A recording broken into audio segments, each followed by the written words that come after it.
સુરતમાં લાફાકાંડ બાદ ભાજપના વધુ એક નેતાનો કાંડ।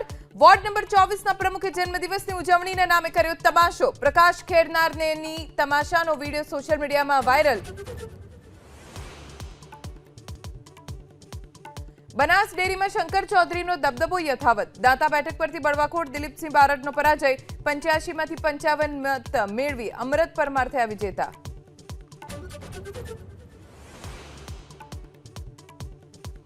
તહેવારો પૂર્વે જીએસટીની તપાસનો ધમધમાટ। ફટાકડા અને સિઝનલ વેપારીઓને ત્યાં સર્વે શરૂ। રાજ્યમાં 50 કરતાં વધુ ફટાકડાની દુકાનો પર સર્વેની કામગીરી।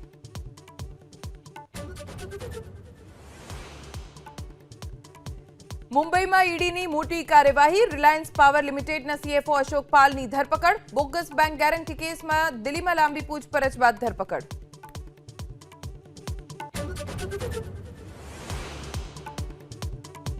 અમેરિકાના મેક્સિકોમાં ભારે વરસાદ બાદ પૂર। અત્યાર સુધીમાં 30 લોકોના મોત। પાણીના પ્રવાહમાં તણાયા વાહનો। જનજીવનને અસર।